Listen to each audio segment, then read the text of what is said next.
The pregnancy test is positive. I'm staring at it. 2 bright pink lines mocking me from the bathroom counter, and my hands won't stop shaking. I'm an alpha, 26 years old, tech consultant, perfectly functional biology. We don't get pregnant. That's not how any of this works. But the test doesn't care about biology. It just keeps glowing at me like some kind of cosmic joke. I took 3 more, all positive. My phone buzzes on the counter. Unknown number. Again, unknown. Stop panicking. I can smell your fear from here. My heart slams against my ribs. Okay, rewind. Let me explain how I got here, because 24 hours ago, I was a completely normal person living a completely normal life in Seattle. Normal job, normal apartment in Capitol Hill, normal Friday night plan. Gym selfie, post to Instagram, maybe get some validation from strangers on the internet because my ex-boyfriend decided I wasn't alpha enough for him. Yeah. That was the actual breakup line. You're not really alpha material, Cass. You're too soft. Too soft.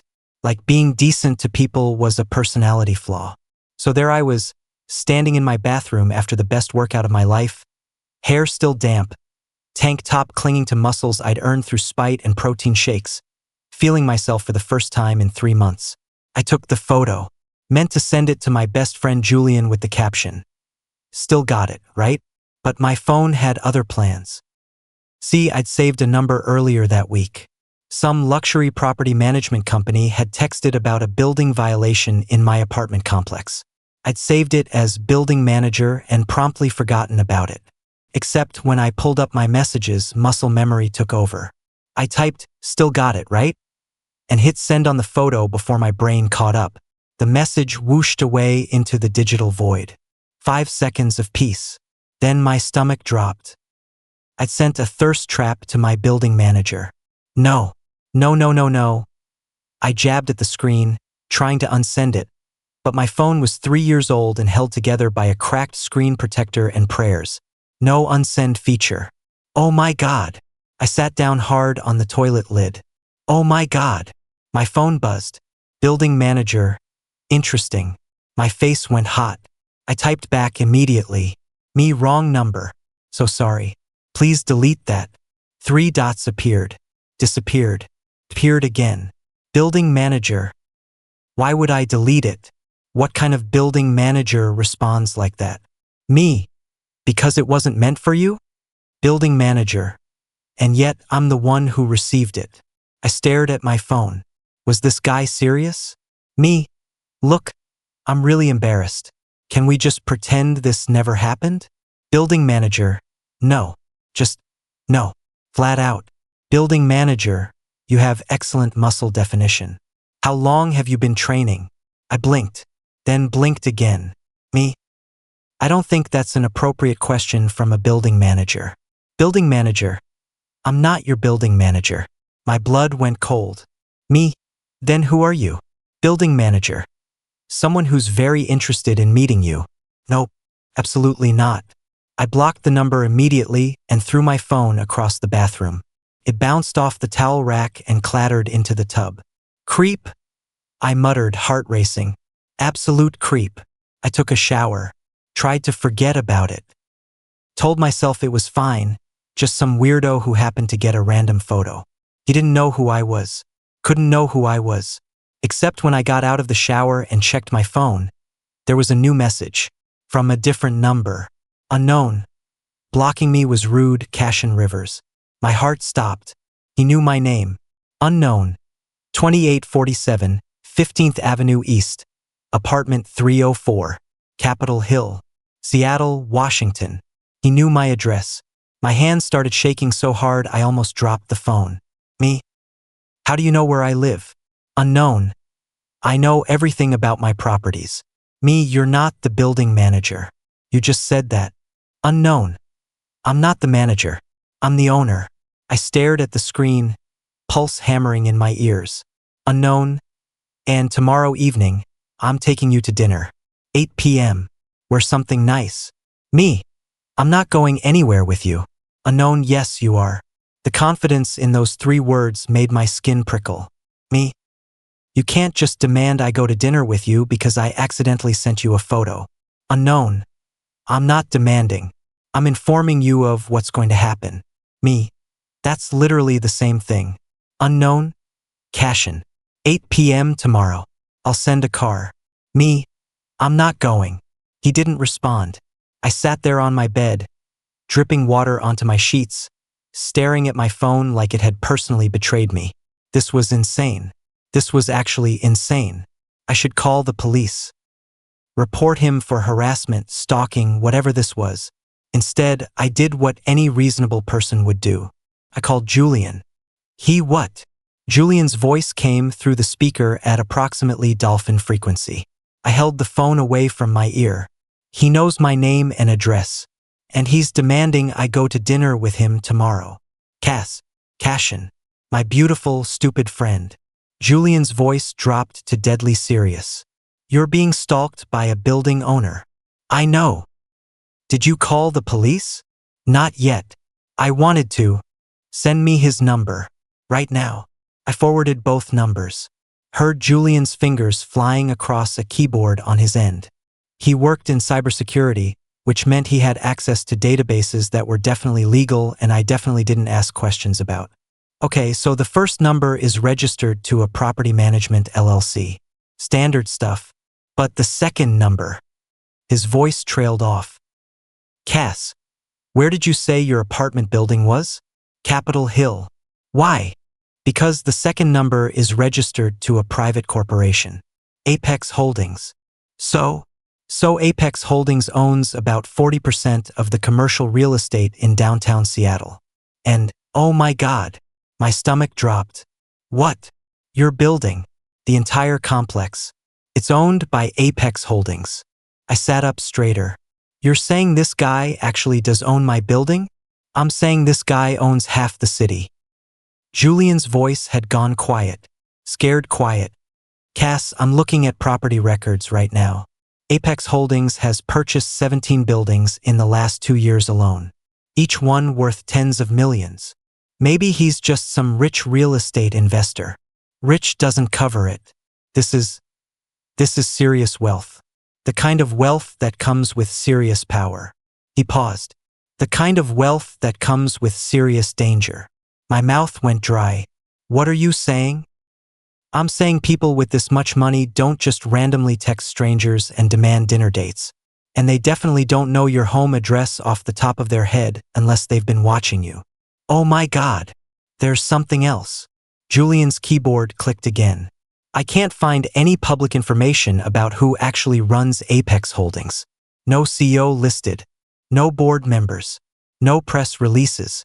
It's all buried behind shell companies and legal firms. That's normal for rich people though, right? Privacy. Not like this. This is deliberate obscurity. The kind you use when you don't want people knowing who you are or what you do. A chill ran down my spine. Julian, you're scaring me. Good. You should be scared. His voice softened. Listen, I'm gonna do more digging. But in the meantime, you need to not go to that dinner. Block both numbers. Don't respond to any messages. And if anyone shows up at your door. A knock echoed through my apartment. I froze. Cass. Julian's voice sharpened. What was that? Someone's at my door. I whispered. Don't answer it. The knock came again. Firm. Patient. Cass, I swear to God. Do not open that door. I crept to the peephole, phone clutched in my hand. A man stood in the hallway. Tall, broad-shouldered, wearing an expensive black suit that probably cost more than my rent.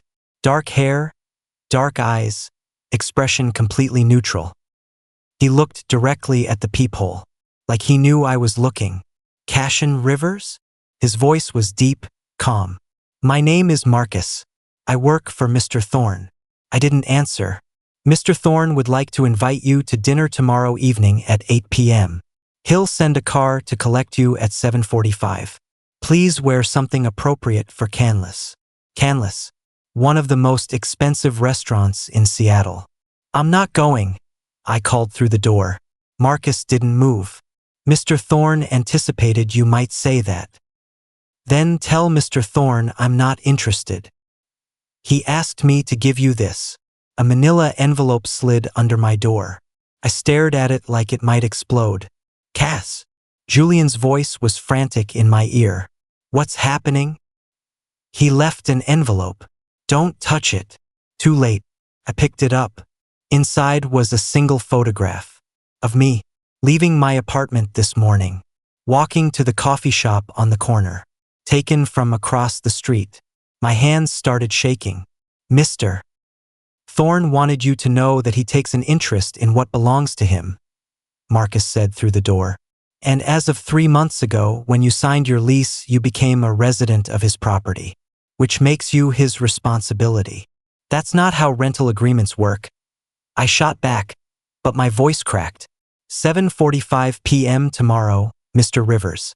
The car will be waiting. Footsteps retreated down the hallway. I stood frozen, staring at the photograph in my hands. Cass? Cass? Julian was yelling now. What just happened? He had someone watching me. My voice didn't sound like my own. He has photos. Okay, we're calling the police right now. This is stalking, harassment, and Jules. I cut him off, something cold settling in my chest. What if the police can't do anything? You said it yourself. This guy has serious money, serious power. So what are you going to do? I looked down at the photograph again, at myself completely unaware I was being watched. I'm going to that dinner, I said quietly, and I'm going to find out exactly who Mr. Thorne is and what the hell he wants from me. Cass, that's a terrible idea. You have a better one? Silence. I'll have my phone on me the whole time, I continued. Location sharing. You can track me. If anything goes wrong, when something goes wrong, you call the police. Julian sighed, long and defeated. I hate this. Yeah, me too. But even as I said it, something else curled in my chest. Something that wasn't quite fear. Curiosity. Who the hell was Mr. Thorne? And why did he care so much about one accidental photo? I didn't sleep. How could I? Every time I closed my eyes, I saw that photograph. Saw myself walking down the street, completely unaware someone was watching, documenting, following. By 6 a.m., I gave up and dragged myself out of bed. My reflection in the bathroom mirror looked exactly how I felt. Exhausted, anxious, and seriously questioning my life choices. I splashed cold water on my face and tried to think rationally about the situation. Option 1, don't go to dinner. Stay home, lock the doors, pretend this never happened. Except Mr. Thorne knew where I lived, had someone watching me, could clearly get to me whenever he wanted. Option 2, go to dinner. Public restaurant. Lots of witnesses. Find out what he wants, then never speak to him again. Still risky. Still potentially dangerous. But at least I'd have answers. I was still debating when my phone buzzed. Unknown. Good morning, Cashin. My stomach clenched. Unknown. I trust you slept well. The audacity of this man. Me, I didn't. Thanks for asking. Unknown. Anxiety is a common response to significant life changes. Me. You stalking me isn't a life change. It's a crime. Unknown. Stalking implies obsession without purpose. I assure you I have very specific purposes. Me, and those are? Unknown. You'll find out tonight. Me. What if I don't show up? Unknown, you will. God, his confidence was infuriating. Me, you don't know that. Unknown? I know you, Cashin. You're curious. You want answers. And you're brave enough or foolish enough to come looking for them. I stared at the message, hating how right he was. Me. If I come to this dinner, you leave me alone afterward. Deal? 3 dots. Then, unknown. We'll discuss terms tonight. Me. That's not an answer. Unknown. It's the only answer you're getting until you're sitting across from me. I wanted to throw my phone again. Settled for a very satisfying eye roll instead. Me, fine. I'll be there. But if you try anything, unknown. You'll what? Call the police? We both know how that would go. My blood went cold. Unknown. Don't misunderstand. I'm not threatening you. I'm simply being realistic about power dynamics. You're an alpha living paycheck to paycheck in an apartment I own. I'm an enigma with resources you can't begin to imagine. If I wanted to hurt you, I already would have. Enigma. The word hit me like ice water. Enigmas were rare, dangerous, more powerful than alphas, more dominant than any other designation. They sat at the top of the hierarchy, untouchable and terrifying. And I'd accidentally sent a thirst trap to one. Me, you're an enigma. Unknown. Did you think I was anything else? Me, I thought you were a creepy building manager. Unknown. I'm a creepy building owner. Get it right. Despite everything. The fear, the anxiety, the absolute insanity of this situation, I almost laughed. Was this psycho actually making jokes? Unknown. 7:45 p.m. Cashin. Don't keep me waiting. The messages stopped. I set my phone down carefully, hands trembling. An enigma. I was dealing with an actual enigma. This was so much worse than I thought. I made it through work in a daze. Responded to emails. Attended meetings. Pretended everything was fine while my brain screamed at me that I was walking into a trap tonight. My coworker Denise cornered me at lunch. You look terrible. Thanks. Love you too. She sat down across from me with her salad. Seriously though, what's wrong? You've been staring at your phone all morning like it personally offended you. I debated telling her. Decided against it. Denise was sweet, but she'd absolutely tell me to run, and I'd already made up my mind. Just dealing with a situation. Does this situation have a name? Mr. Thorne. Her fork stopped halfway to her mouth. Wait, the Mr. Thorne. My head snapped up. You know him? I know of him. Everyone in Seattle real estate does. She leaned forward, voice dropping. He's like an urban legend. Nobody knows what he looks like. He never appears in public. But his company owns half the city, and he's supposedly ruthless in business. Ruthless how? Like buys buildings out from under people, ruthless. Forecloses on properties without warning. One time, he apparently bought an entire block just to tear down a restaurant that gave him food poisoning. She stabbed her salad. Rich people are insane. Yeah, I said faintly. Insane. Why are you asking about him? No reason. Just heard the name somewhere. She gave me a suspicious look but didn't push it. I spent the rest of the day spiraling. By 7 p.m., I was standing in front of my closet, staring at my limited options for something appropriate for Canlis. I didn't own anything appropriate for Canlis. I was a tech consultant who lived in hoodies and jeans. The fanciest thing I owned was a button-down shirt I'd bought for my cousin's wedding 2 years ago. Pulled it on. Dark blue, fit well enough. Paired it with black jeans that didn't have any visible holes. Ran my fingers through my hair and decided that was as good as it was getting. My phone buzzed at exactly 7:43 p.m. Unknown. The car is downstairs. Of course it was. I grabbed my jacket, made sure my phone was fully charged, and sent one last text to Julian. Me, I'm leaving now.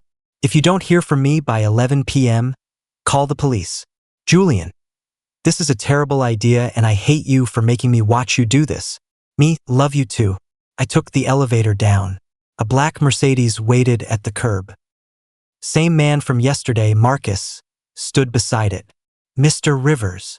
He opened the rear door. Please. I hesitated. Last chance to turn around. Run. Call this whole thing off. Instead, I got in the car. The door closed. The locks clicked.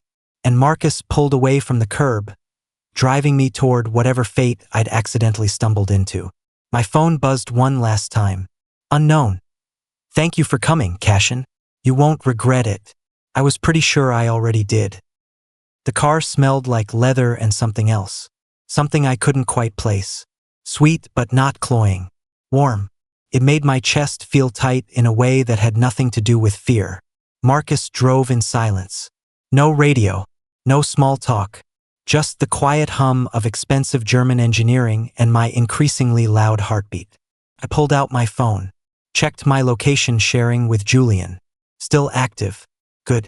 At least if I disappeared, someone would know where to start looking for my body. My phone buzzed. Julian, I'm tracking you.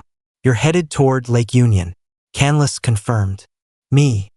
If I'm not out by 10:30, assume I've been murdered and avenge me. Julian. How? Me dramatically. With speeches. Julian, you're insane. Me, yeah, I'm aware. I shoved my phone back in my pocket and stared out the window. Seattle slid past in streaks of light and shadow. We climbed the hill toward Queen, the city spreading out below us like scattered diamonds. Canlis sat at the top, all mid-century modern elegance and understated wealth. The kind of place where they didn't list prices on the menu because if you had to ask, you couldn't afford it. Marcus pulled up to the valet stand. Mr. Thorne is waiting inside, he said, the first words he'd spoken since we left my apartment. Private dining room, 2nd floor. Of course it is, I muttered. He opened my door. I climbed out, tugging my jacket straight and immediately feeling underdressed. Everyone else walking into this place looked like they'd stepped out of a fashion magazine. Meanwhile, I looked like I'd stepped out of a Target clearance rack. Too late to turn back now. I walked through the entrance.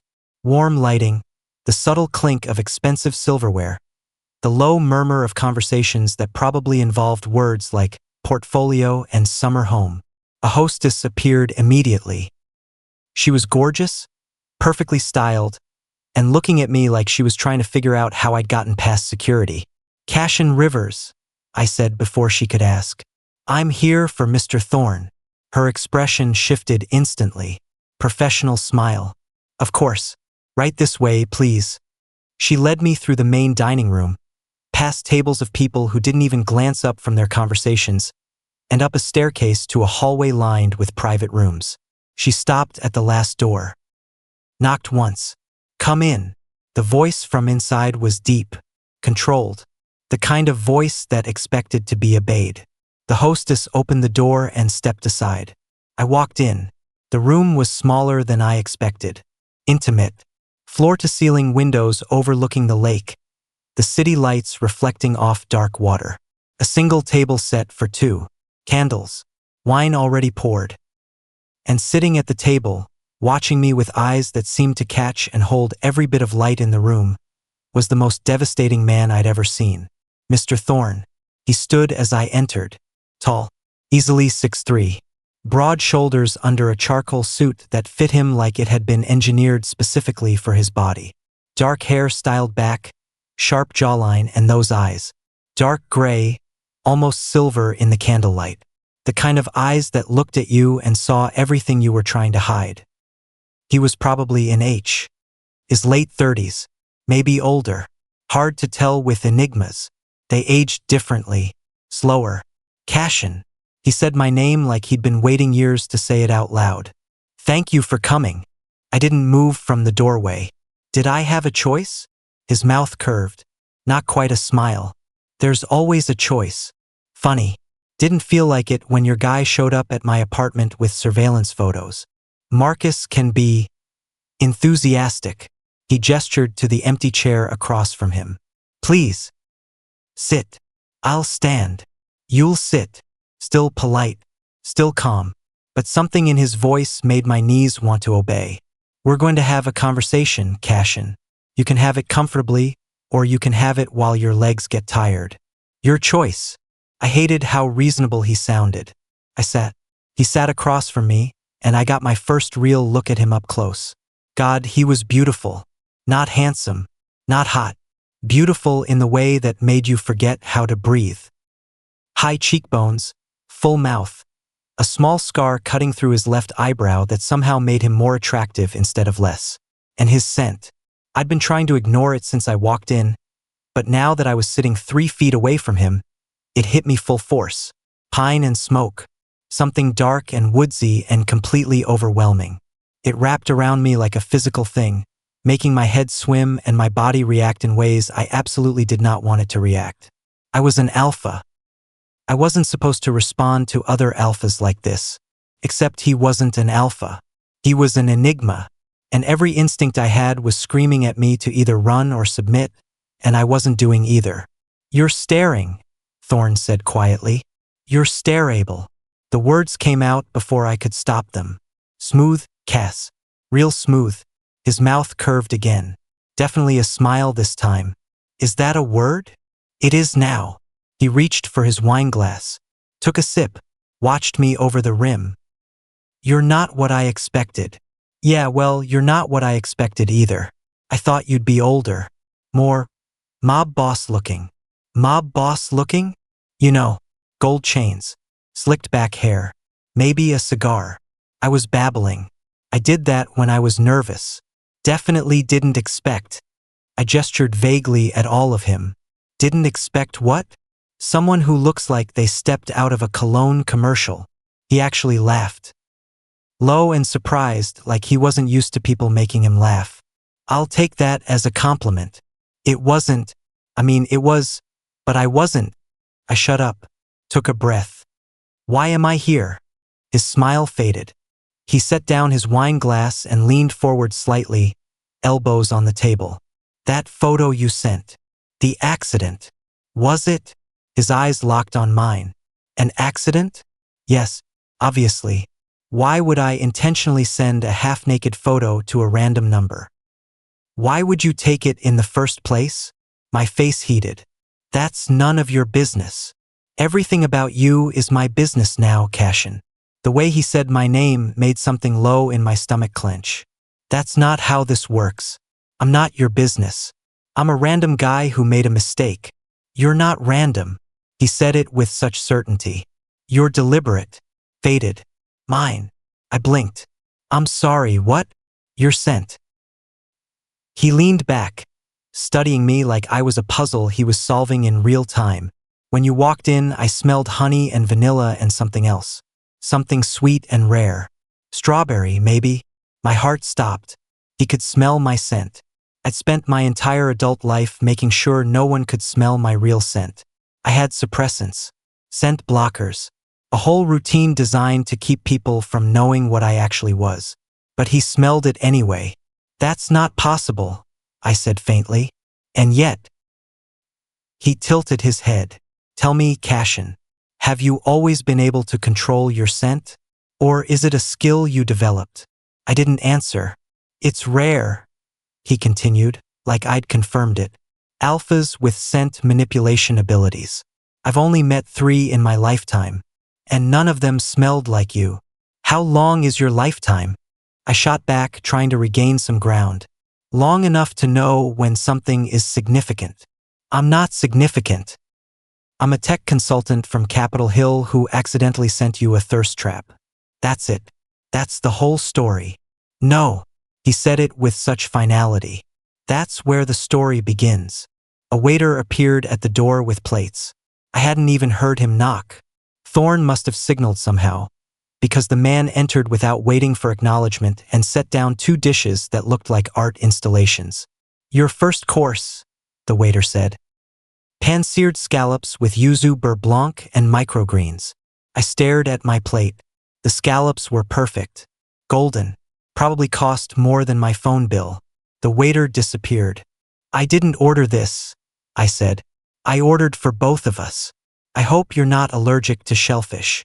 What if I am? Are you? No, but that's not the point. Then eat. He picked up his fork. You'll need your energy for this conversation. I looked down at the scallops, up at him, back at the scallops. My stomach growled. Traitor. I picked up my fork, cut into the first scallop. It melted on my tongue, butter and citrus and something delicate I couldn't name. I hated that it was the best thing I'd ever tasted. Thorne watched me eat, didn't touch his own food, just watched. You're doing it again, I said around a mouthful of scallop. Doing what? Staring. You're stareable. He threw my words back at me with that almost smile. Is that not how it works? Despite everything, despite the fear and the confusion and the absolute insanity of this situation, I almost laughed. Why did you bring me here? I asked, setting down my fork. Really, not the cryptic destiny stuff. The actual reason. Thorne was quiet for a long moment. Then he reached across the table. Slowly. deliberately, giving me time to pull away. He brushed his fingers across the back of my hand. The touch sent electricity up my arm, made my breath catch, made something in my chest flutter and twist and ache. And then I felt it. Loneliness. Not mine. His. Bone-deep, centuries-old loneliness that crashed over me like a wave. The feeling of being alone in a crowded room. Of having power and wealth and influence and absolutely no one who understood what it was like to be him. I yanked my hand back, gasping. Thorne's expression didn't change, but something flickered in his eyes. Surprise, maybe, or recognition. You felt that, he said quietly. It wasn't a question. What? My voice cracked. What was that? My truth. He pulled his hand back, resting it on the table like nothing had happened. And now you know why you're here. I don't understand. Yes, you do. He leaned forward again. You felt my emotion the moment we touched, which means you're not just an alpha with scent manipulation. You're an empath. The word hit me like cold water. I'm not. How long have you been hiding it? His voice was gentle now, almost kind. How long have you been pretending you can't feel what everyone around you is feeling? My throat closed. He knew. Somehow he knew. Since I was 14, I whispered. Since I realized that feeling everyone else's emotions all the time was going to drive me insane if I didn't learn to block them out. And the scent manipulation came later. 16, maybe. I figured out that if I could control how I smelled, people would leave me alone. Stop trying to figure out what I was. Stop trying to use me. But you can't control it around me. No. I met his eyes. I can't. Do you know why? I shook my head. Thorne smiled. Soft and devastating. Because we're matched, Cashin. Fated. Whatever you want to call it. Your power recognizes mine. Your scent calls to mine. And no matter how hard you try to hide, I will always find you. My heart was hammering so hard I thought it might break through my ribs. That's not real. Fated matches are fairy tales. Are they? He stood, moving around the table with predator grace. Stopped right beside my chair, close enough that I had to tilt my head back to look at him. Then explain why you got in my car tonight, why you walked into this restaurant, why you're sitting here letting me tell you things you don't want to hear. Because I wanted answers. You wanted me. He said it with such quiet certainty. The moment you sent that photo, some part of you knew. Some instinct recognized what I am, what we could be. You're delusional. Am I? He reached out, slow and careful, and brushed his thumb across my cheekbone. Then why is your heart racing? Why are your pupils dilated? Why are you leaning into my touch when every logical part of your brain is screaming at you to run? I jerked away from him, standing so fast my chair scraped backward. This is insane. You're insane. I'm leaving. No, you're not. Watch me. I made it 3 steps toward the door before my body betrayed me. Pain, sharp and sudden, radiating from my stomach outward. I doubled over, gasping, and barely caught myself on the edge of the table. Cashin? Thorne's voice shifted immediately, concern replacing certainty. What's wrong? I don't. Another wave of pain. Worse this time. I don't know. He was beside me in an instant, hand on my back. Breathe. Slow breaths. Tell me what you're feeling. Pain. Cramping. Like I couldn't finish the sentence. Like my body was trying to tear itself apart from the inside. When did this start? His voice was sharp now, commanding. This morning. Just little twinges. I thought it was stress. This isn't stress. He pulled out his phone. Typed something fast. Marcus is bringing the car around. We're going to see someone. I'm fine. I just need. Another cramp hit. I bit down on my lip to keep from crying out. You're not fine. Thorne's arm wrapped around my waist, supporting my weight. And we're not taking chances. With what? I'm just. The words died in my throat as realization crashed over me. The cramping, the nausea this morning, the weird emotional swings, the way my scent had been flickering all day, unstable and strange. No, No, no, no. Cashin? Thorne's face was close to mine. What is it? I looked up at him. At this beautiful, terrifying, impossible man who dragged me into his world with a single accidentally sent photo. I whispered, I might be pregnant. The room went silent. Thorne stared at me. For the first time since I'd met him, he looked genuinely shocked. That's not possible, he said quietly. Yeah. My laugh came out bitter and broken. That's what I thought too. Thorne's hand tightened on my waist. Not possessive. Steadying. Like he thought I might collapse if he let go. He might be right. You're serious. His voice had gone completely flat. Emotionless. The kind of tone people used when their brain was short-circuiting. 3 positive pregnancy tests this morning. So yeah, pretty serious. Alphas don't get pregnant. Congratulations. You've discovered basic biology. Another cramp twisted through my abdomen. I hissed through my teeth. Now tell my uterus that, because apparently it didn't get the memo. He stared at me for 3 full seconds. Then his expression shifted into something focused and dangerous. We're leaving. Now. I just said that. I'm agreeing with you. Novel concept, I know. He was already moving, guiding me toward the door with one arm still supporting my weight. Marcus. The door opened before he finished saying the name. Marcus stood there, car keys already in hand, like he'd been waiting for exactly this moment. Sir. Seattle Medical Center. Dr. Yuki-chan. Tell her it's an emergency and I'm calling in my favor. Understood. Marcus disappeared. Wait. I tried to pull away from Thorne's grip. Failed. The man was solid muscle under that suit. I can't just leave. The food is irrelevant. You ordered it. I'll pay for it. I own half the city, Cashin. I think I can afford to waste a dinner. He steered me into the hallway. The hostess from earlier appeared, took one look at Thorne's face, and immediately stepped aside. Smart woman. We made it down the stairs, through the dining room, past tables of people who absolutely noticed the dramatic exit but were too polite or too scared to stare. The Mercedes was already running at the curb. Thorne opened the back door, practically lifted me inside, and slid in next to me. Marcus was driving before I even got my seatbelt on. This is kidnapping, I said faintly. This is healthcare. Thorne pulled out his phone, started typing. You're experiencing unexplained abdominal pain and claiming to be pregnant despite biological impossibility. That requires immediate medical attention. I'm not claiming anything. The tests were positive. Pregnancy tests can give false positives. Certain medical conditions, medications, even some foods can trigger them.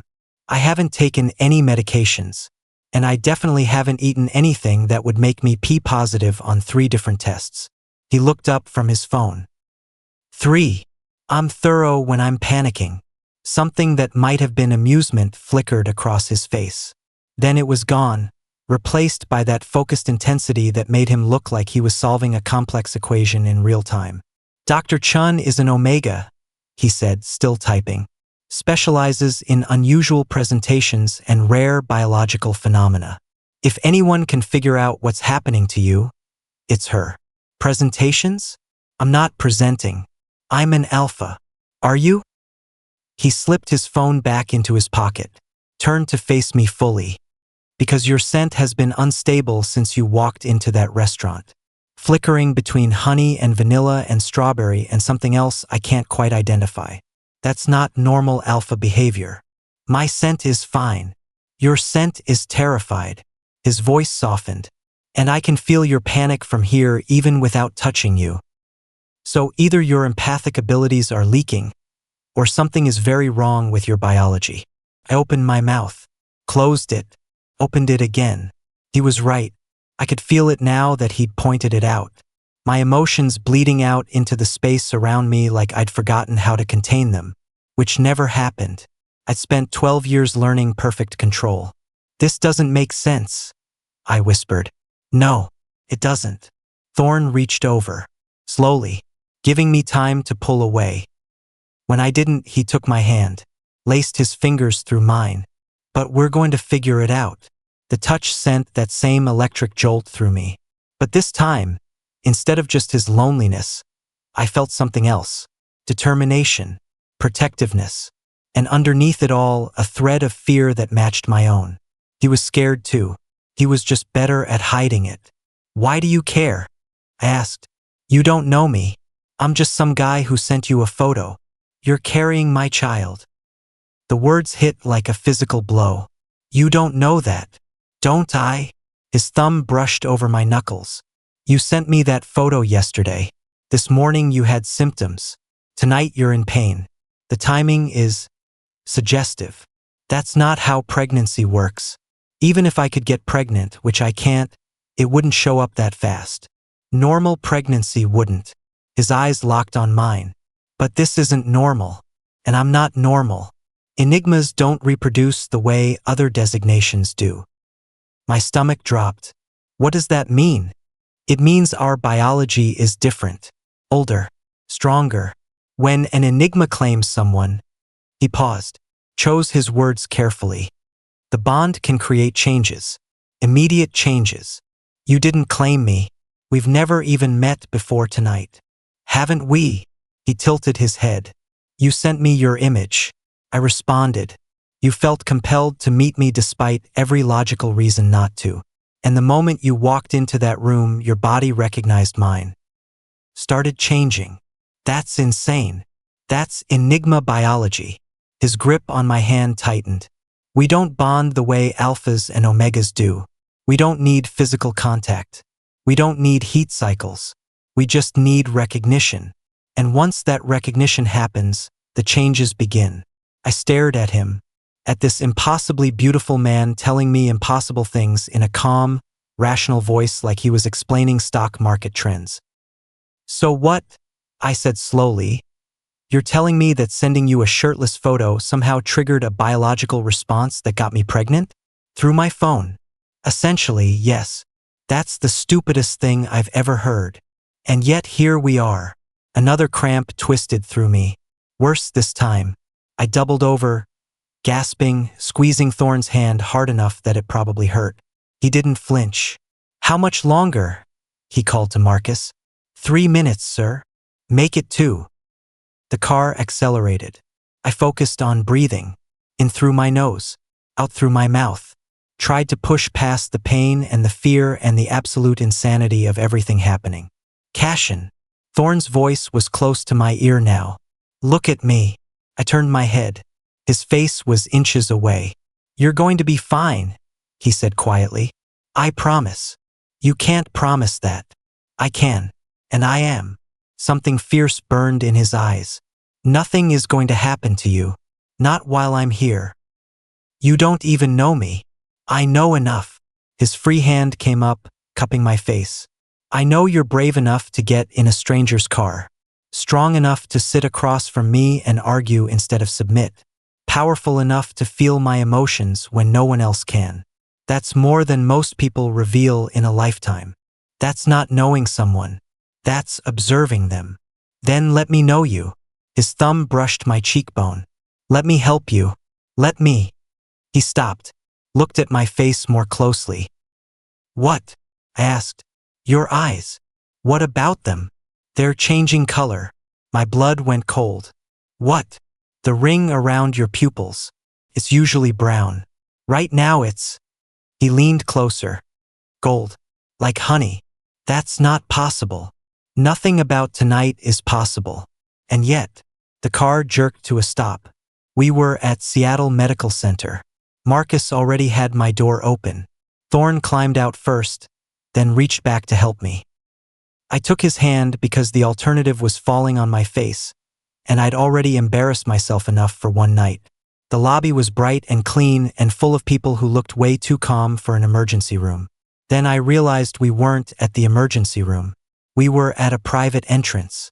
The kind with its own elevator and security guard who nodded at Thorne like they were old friends. "Dr. Chun is waiting on the 6th floor, the guard said. "She's cleared her schedule." "Thank you, David." Thorne guided me toward the elevator. "You really do own half this city, don't you?" I muttered. "Just the important parts." The elevator doors closed. We rode up in silence. I could feel Thorne's emotions pressing against mine. That determination, that protectiveness, and something else. Something that felt almost like possessiveness. The doors opened. A woman waited in the hallway. Late 50s, silver hair pulled back in a neat bun, wearing a white coat and an expression that said she'd seen everything and wasn't impressed by any of it. Dante, she looked at Thorne, then at me, then back at Thorne. You said emergency. I'm assuming this is the emergency? Dr. Chun, this is Cashin Rivers. Cashin, Dr. Yuki Chun, best Omega specialist on the West Coast. Only Omega specialist willing to put up with your dramatics, Dr. Chun corrected. Her eyes moved back to me. Sharp, assessing. What seems to be the problem, Mr. Rivers? How did I even start this sentence? I think I might be pregnant. Her expression didn't change. You think, or you know? 3 positive pregnancy tests this morning. Abdominal cramping, nausea, emotional instability, and apparently my eyes are changing color. Show me. I looked at her directly. She stepped closer, studying my face in the fluorescent light. Interesting, she said after a moment. Very interesting. Follow me. She turned and walked down the hallway. Thorne and I followed. Is interesting good or bad? I asked. It's accurate, Dr. Chun said without looking back. Good and bad are subjective. We entered an examination room. Clean, sterile, full of equipment I couldn't identify. Sit. Dr. Chun pointed at the exam table. Dante, you can wait outside. No. Thorne's voice was flat. Final. I'm staying. This is a private medical examination. He's carrying my child. That makes it my business. Dr. Chun looked at me. Is that true? I have no idea, I said honestly. But yeah, he can stay. I guess.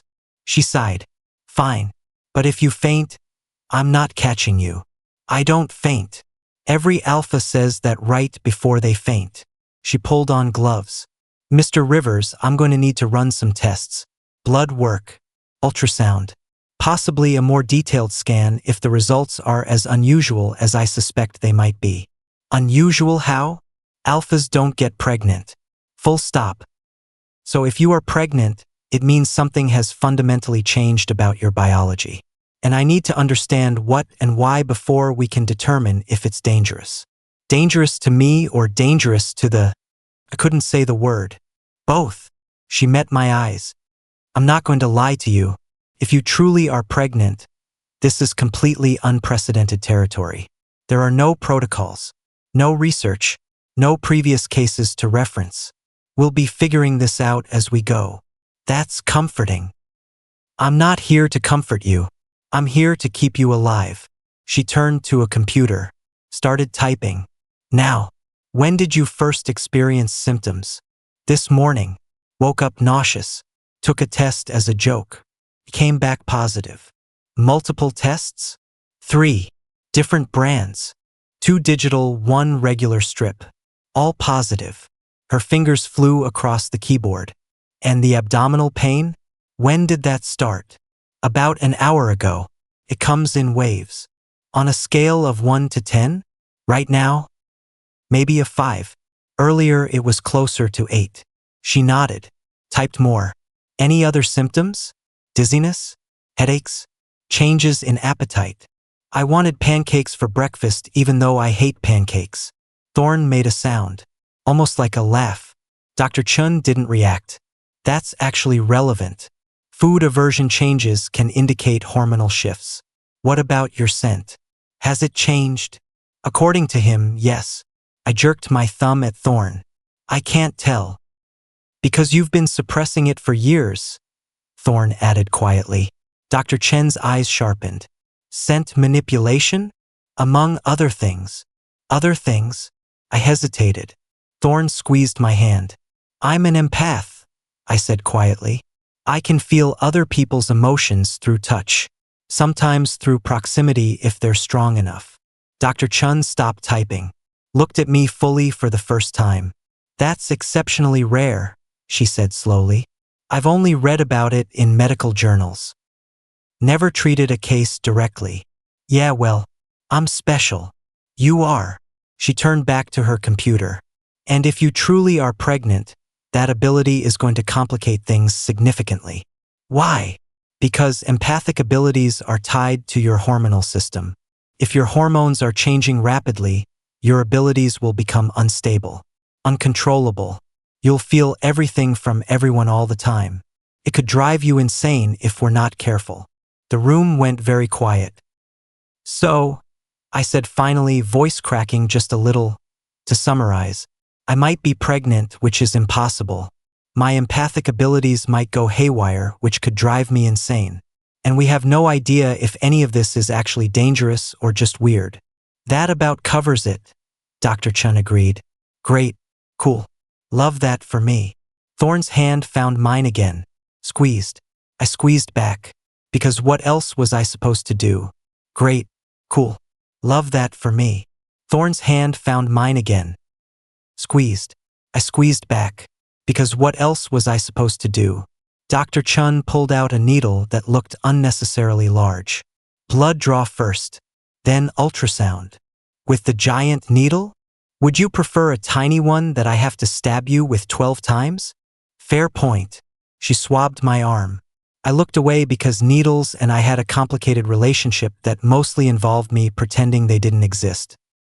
So, I said, forcing my voice steady, on a scale of 1 to 10, how screwed am I? Medically or existentially? Both. Medically, we'll know in about 10 minutes. Existentially? She pulled the needle out, pressed gauze to my arm.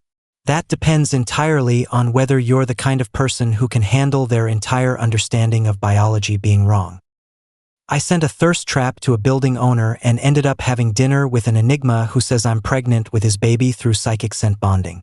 I think my understanding of biology died somewhere around hour 2 of this nightmare. Thorne made that almost laugh sound again. Dr. Chun labeled the vials. The ultrasound machine is through that door. Stripped from the waist down, there's a gown on the table. I'll be back in 5 minutes. She left. I stared at the door she'd indicated. Then at Thorne. You're still here, I said. I told you I was staying. Yeah, but I figured you'd have limits. Apparently watching me get a transvaginal ultrasound isn't one of them. I've seen worse. That's not comforting. It wasn't meant to be. He stood, moved to the other door, held it open. Come on. I slid off the exam table, walked into the smaller room. It was dimmer, quieter. The ultrasound machine hulked in the corner like some kind of medical robot. The gown was paper thin and tied in the back. Turn around, I told Thorne. I've already seen you shirtless. That was different. That was a photo. This is real life and I have standards. His mouth curved, but he turned around. I changed quickly, the paper gown crinkling with every movement. Climbed onto the exam table and tried not to think about what was about to happen. Okay, I said. You can turn around now. He did. His eyes swept over me once, clinical and assessing, then returned to my face. You're scared, he said quietly. No shit. Don't be. Easy for you to say. You're not the one about to get a wand shoved up your. I'm scared too. That stopped me cold. Thorne moved closer, stood beside the exam table, close enough that I could smell pine and smoke, feel the heat radiating off him. If you are pregnant, he said softly, everything changes. My life. Your life. The entire understanding of what enigmas are capable of. That's terrifying. But you still think it's true. I know it's true. I felt it the moment you walked into that restaurant. Felt something lock into place that I've been waiting for without realizing I was waiting. His hand found mine again. You're mine, Cashin. And whatever is happening to you, we face it together. That's very romantic for someone who drugged me through a cell phone photo. I didn't drug you. You biologically hijacked my uterus. If you want to be technical about it. I started laughing. Couldn't help it. The whole thing was so absolutely insane that laughing was the only response that made sense. Thorne smiled. Real and genuine and devastating. The door opened. Dr. Chun entered with a laptop and the expression of someone about to deliver news. "Blood results are back," she said, setting the laptop on the counter. "Your HCG levels are elevated." My laughter died. "What does that mean?" "It means you're producing human chorionic gonadotropin, the pregnancy hormone. Levels are approximately 2,500 myo/ml, which would suggest you're about 4 to 5 weeks pregnant." The room tilted. "That's impossible," I whispered. "I sent the photo yesterday." "I'm aware." Which brings us to the interesting part. She pulled up an image on the laptop. Charts. Numbers I didn't understand. "Your hormone levels aren't rising gradually the way they do in typical pregnancies. They're spiking rapidly, like your body is accelerating through weeks of development in hours." Thorne's hand tightened on mine. "What does that mean for him?" he asked. "It means if this continues at the current rate, he'll be showing symptoms of a second trimester pregnancy by tomorrow morning. Full term in approximately 2 weeks." The words hung in the air. 2 weeks. "Okay," I said faintly. "Okay. That's fine. That's totally fine. Just a completely normal accelerated pregnancy that defies all known biology. Cool. Great. Cashin." Dr. Chen's voice was gentle, firm. "I need you to focus. This isn't just unusual. This is dangerous. Your body isn't designed for pregnancy. We don't know if you can carry to term. We don't know if labor is even possible without surgical intervention. And we certainly don't know what an Enigma Alpha hybrid child will look like or what abilities it might have." "Abilities?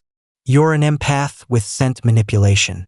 He's an Enigma with capabilities I can only guess at. The child will inherit traits from both of you, potentially amplified traits." I looked at Thorne. He looked back at me. "So what do we do?" I asked. "Right now, the ultrasound. We confirm there's actually a fetus and not just hormonal chaos. Then we figure out next steps." She moved to the machine, started prepping. I lay back, stared at the ceiling, felt Thorne's hand in mine, solid and real and the only thing keeping me from completely losing it. The wand was exactly as uncomfortable as I'd imagined. Dr. Chun stared at the screen. Her expression changed, shifted into something I couldn't read. "What?" I asked. "What is it?" She turned the screen toward us. There, in grainy black and white, was a tiny shape, curled, moving slightly, unmistakably real. "Congratulations," Dr. Chun said quietly. "You're pregnant." I stared at the screen, at the impossible thing growing inside me, at the future I'd never imagined and couldn't escape. And then I started crying. Not pretty crying. Not delicate tears that rolled cinematically down my cheeks. Full-on ugly crying. The kind where your face gets blotchy and your nose runs and you can't catch your breath. "Cashin." Thorne's voice was close, worried. "Breathe." "I am breathing," I choked out between sobs. "I'm breathing and crying and having a breakdown all at the same time. Multitasking." His thumb brushed tears off my cheek. The touch sent warmth through me, cut through the panic just enough that I could pull air into my lungs. Dr. Chun adjusted something on the screen. A sound filled the room. Thump thump, thump thump, thump thump. Fast, strong, impossibly real. I stopped crying. Just stopped, like someone had flipped a switch, because that sound, that tiny, rapid heartbeat that shouldn't exist. "Oh my God," I whispered. 160 beats per minute, Dr. Chun said. "Perfectly normal for this stage." Normal. I started laughing. Couldn't help it. "Nothing about this is normal." Thorne's hand tightened on mine. His eyes were fixed on the screen, expression unreadable except for something that might have been wonder. "You're really happy about this?" I said. "Yes. This is insane. We've known each other for 3 hours." He looked at me. "And yet it is. That makes it a miracle, not a mistake." Dr. Chun cleared her throat. "We need to discuss logistics. Mr. Rivers, you can't go home." I blinked. "Excuse me? You're experiencing a pregnancy developing at 7 times normal speed. You need constant monitoring. Any complications could escalate in hours. So what? I move into the hospital? No. Thorne's voice was firm. He's coming home with me. I turned to stare at him. I am not moving in with you. You're carrying my child. You need protection. I don't need protection. Don't you? His eyes held mine. You're an alpha who's pregnant. That's going to draw dangerous attention. There are people who would pay fortunes to study you, to experiment on what you're carrying. Ice ran down my spine. You're being dramatic. I'm being realistic. He stood. Dr. Chun, how soon can you arrange private care? I can have a nurse at your penthouse within the hour. Wait. I pulled my hand free. Nobody asked me what I want. They both looked at me. What do you want? Thorne asked quietly. I wanted my boring life back. But that wasn't an option anymore. I want answers, I said finally. Real answers. Not cryptic destiny talk.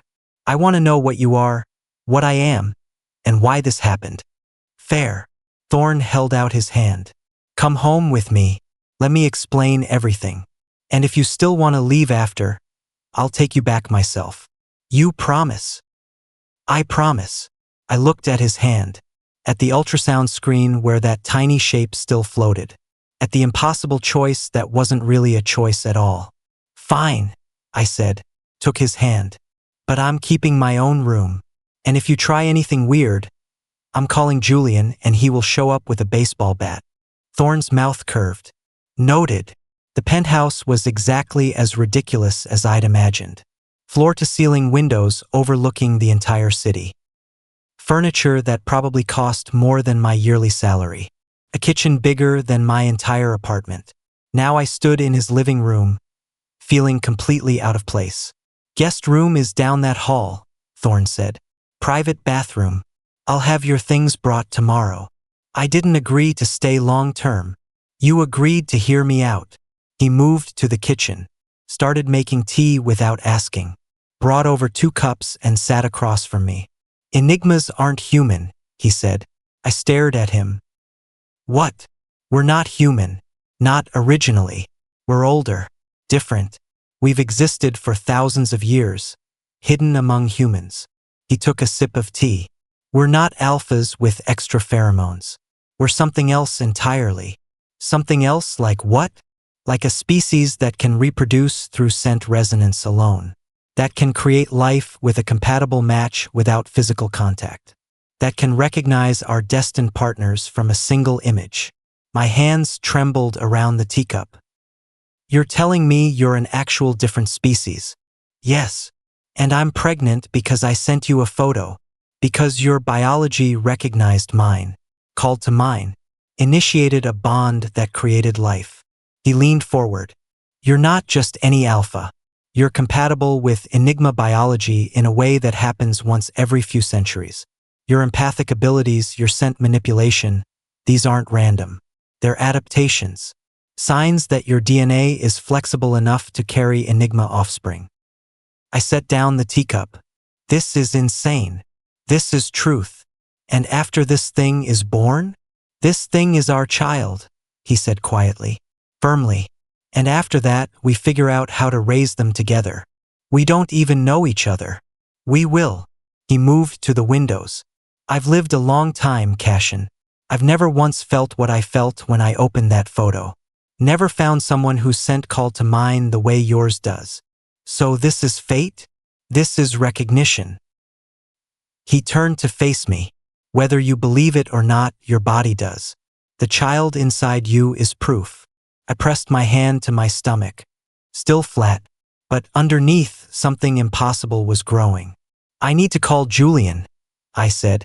Tell him I'm not being held hostage. I don't think I own you. You literally said I was yours. You are. But that means I will protect you with everything I have. Means I will tear apart anyone who tries to hurt you. Means the child you're carrying is the most important thing in my existence. The conviction in his voice sent shivers down my spine. That's terrifying, I whispered. That's truth. He pulled out his phone. Call your friend. Then sleep. Tomorrow we figure out next steps. I took the phone, dialed Julian. He picked up instantly. Cass? Oh my God. Are you alive? I'm fine. I'm at Thorne's penthouse. Voluntarily. Mostly. Long story. Involves impossible news. I'll tell you tomorrow. But I'm safe. If you're not answering by 10 a.m., I'm coming with SWAT. Deal. I hung up, handed back the phone. Thank you, Thorne said quietly. For what? For trusting me. I stood. Exhaustion crashed over me. I'm going to bed. Sleep well, Cashin. I made it halfway to the guest room before turning back. Thorne. He looked up. What's your first name? He smiled. Dante. Dante Thorne. Dante, I repeated, decided it fit. Good night. Good night. I closed the door, climbed into a bed that felt like clouds, and despite everything, fell asleep immediately, dreaming of heartbeats and honey-sweet scents and silver eyes that promised protection. Except the dream shifted, turned dark. I was standing in my apartment, my real apartment, not this penthouse fantasy, and someone was knocking on the door. No, not knocking, pounding. Cashin, a voice I didn't recognize. We know you're in there. We can smell you. I moved toward the door in that weird dream logic way where your feet don't quite touch the ground. Looked through the peephole. 3 men stood in the hallway. All alphas. I could tell by their build, their stance, the aggressive energy radiating off them even through the door. And they were all staring directly at the peephole, like they could see me. Open up, the middle one said. Dark hair, sharp features, eyes that looked black in the dim hallway light. We just want to talk about the baby.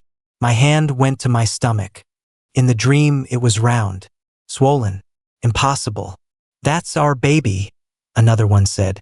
Blonde, tall, smile that didn't reach his eyes. You can't just keep it from us.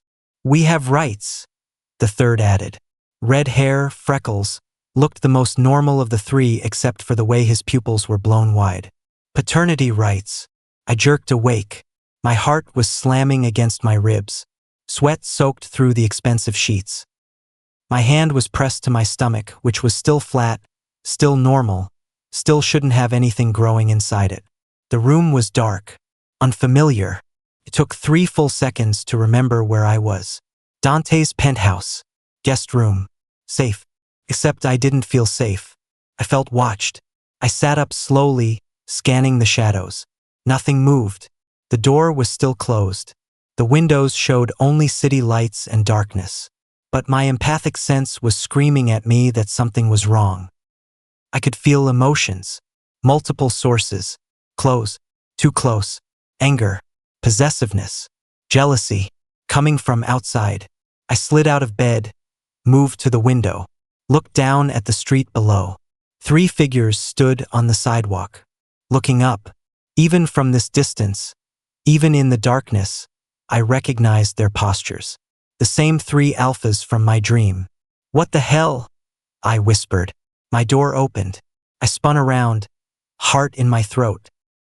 Dante stood in the doorway, fully dressed despite the fact that it had to be the middle of the night. His expression was cold, dangerous. Get away from the window, he said quietly. There are people outside. I know. That's why you need to get away from the window. I didn't move. Who are they? Alphas who caught your scent. He crossed the room, pulled me back from the glass. Your scent has been unstable since the pregnancy started, leaking through your suppressants, broadcasting to every alp.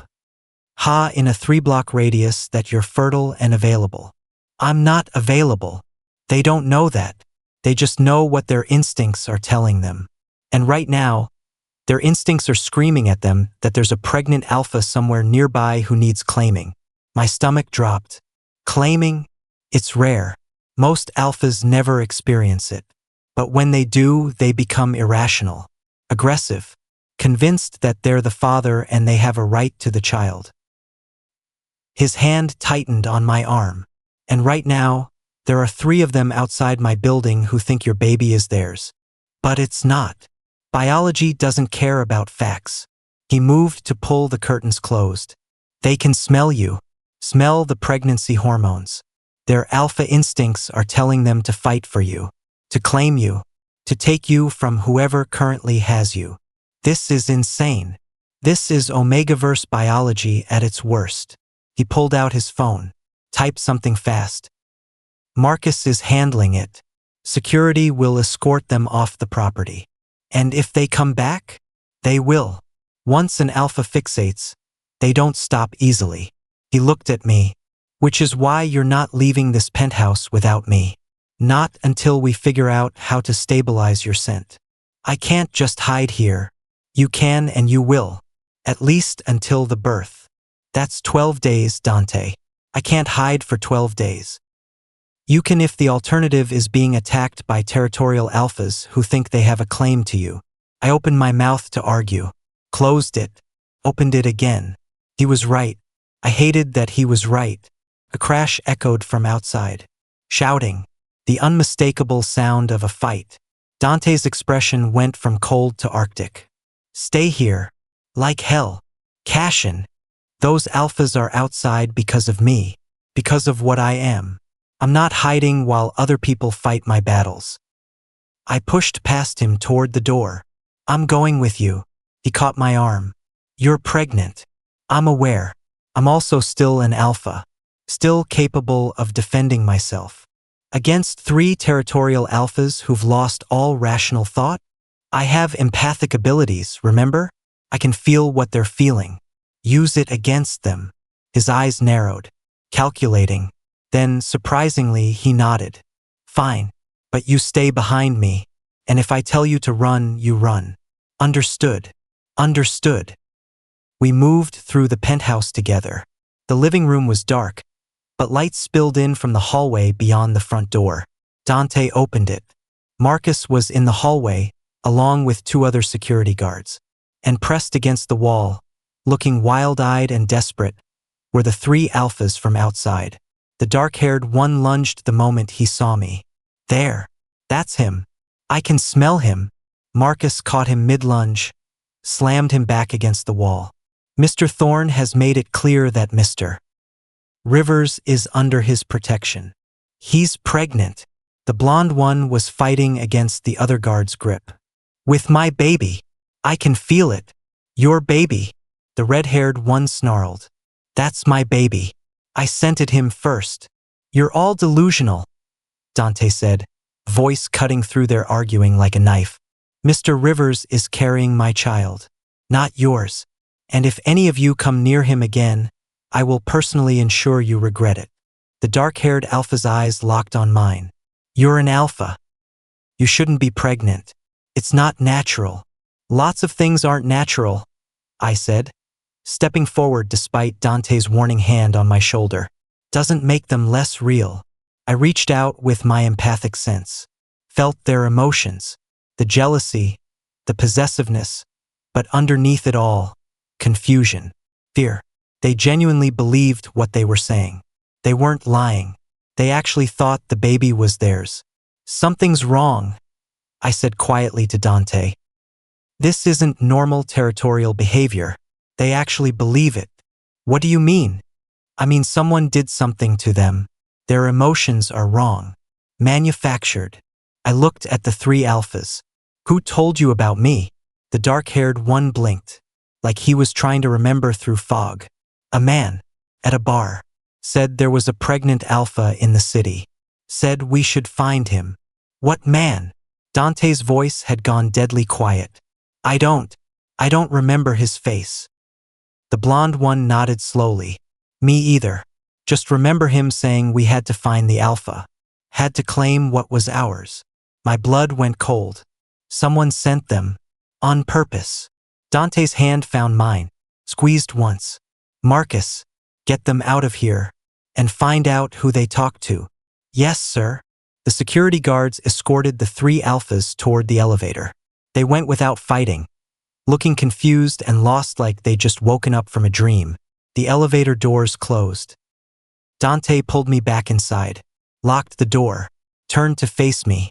Someone knows, he said quietly. Someone knows about the pregnancy, and they're sending alphas to destabilize the situation. Why? I don't know yet, but I'm going to find out. His eyes met mine. And when I do, they're going to wish they'd never heard your name. The conviction in his voice should have been comforting. Instead, it just made me more afraid. Because if someone was already coming after me, already trying to manipulate other alphas into fighting over me, what else were they planning? And how long until they stopped sending pawns and came themselves? Cashin. Dante's hand was still in mine, warm and solid. Look at me. I dragged my eyes away from the locked door. Met his gaze. We're going to figure this out, he said. But right now you need to breathe. Your scent is spiking again. I hadn't even noticed. But now that he mentioned it, I could feel it. That weird instability in my own body, like my scent was trying to decide what it wanted to be. Honey, vanilla, strawberry, something else entirely. I don't know how to control it anymore, I admitted. It's like the pregnancy broke something. It didn't break anything. It amplified what was already there. He led me back toward the living room, sat me down on the couch. Your abilities are tied to your hormones. When your hormones spike, your control slips. It's not your fault. Feels like my fault. Those alphas wouldn't be here if I could just keep my scent locked down like a normal person. Those alphas wouldn't be here if someone hadn't manipulated them. His phone buzzed. He glanced at it, expression darkening. Marcus found something. Already. He's efficient. Dante tapped the screen, then turned it to show me. Security footage. Grainy. Time-stamped from earlier tonight. 3 alphas walking into a bar, and a 4th figure approaching them. The angle was wrong to see his face, but I could see him leaning in, talking, handing something to each of them. What is that? I asked. I don't know yet, but whatever it was, it triggered their territorial response. He pulled the phone back, typed something. Marcus is sending people to the bar now. We'll have answers soon. Soon might not be fast enough. If someone is actively trying to. The lights went out. Complete darkness. So sudden and absolute that for 3 seconds I couldn't process what had happened. Then my empathic sense exploded. Emotions. Lots of them. Hostile. Determined. Coming from multiple directions. Dante. I whispered. I feel them too. His voice was calm. Too calm. The kind of calm that came right before violence. Stay close to me. Something crashed through the window. Glass shattered. Cold air rushed in. And standing in the wreckage, silhouetted against the city lights, was a figure in all black. Not one of the alphas from earlier. Someone else. Mr. Rivers, the figure said. Voice distorted, mechanical. You're coming with us. Hard pass, I said, standing. My heart was racing, but my voice stayed steady. I'm pretty comfortable where I am. That wasn't a request. 2 more figures dropped through the broken window. Moved fast, professional, coordinated. Dante was faster. He moved like liquid violence. Caught the first figure by the throat. Slammed them into the wall hard enough that I heard bones crack. Spun and kicked the second one in the chest. Sent them flying backward through the broken window. The third one pulled a gun. Pointed it directly at me. Move and he dies, they said to Dante. Dante froze. I didn't. I reached out with my empathic abilities, pushing past the fear and adrenaline flooding my own system. Felt the gunman's emotions. Determination. Greed. But underneath, doubt. Fear of failure. And I grabbed onto that fear. Pushed it. Amplified it until it consumed everything else.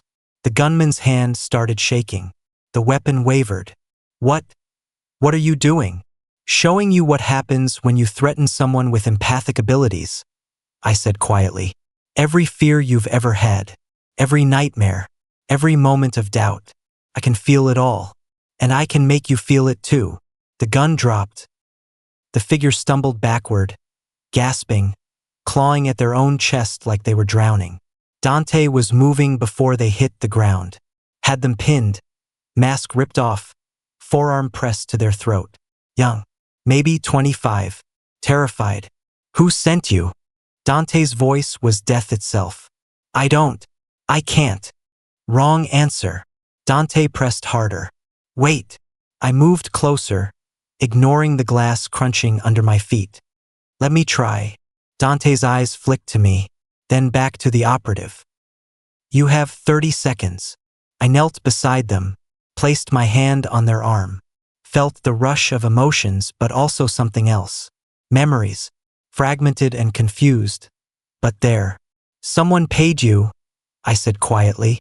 Gave you a lot of money. Told you to retrieve the pregnant alpha. Bring him somewhere. The operative's eyes went wide. How did you? Where? I pushed harder, sifting through the chaos in their mind. Where were you supposed to take me? An image flickered. A building. Downtown. Glass and steel. Corporate logo I recognized. Oh my God! I whispered. Dante's hand tightened. What? Genesis Pharmaceuticals. They wanted me taken to Genesis. The name hung in the air like a curse. Dante released the operative, who gasped and scrambled backward. Marcus. Now. Marcus appeared from the hallway, weapon drawn, 2 more guards behind him. Sir.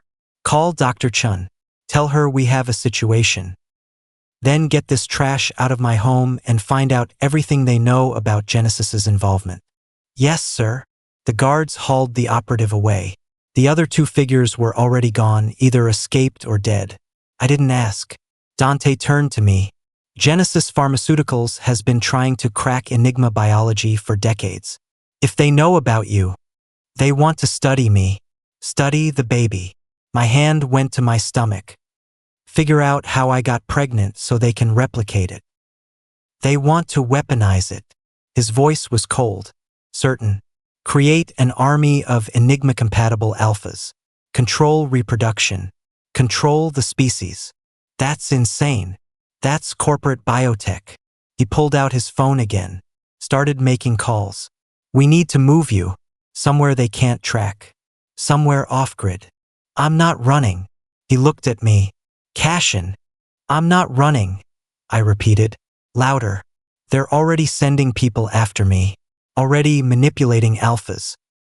Running just makes me harder to protect and easier to isolate. At least here you have security. Resources.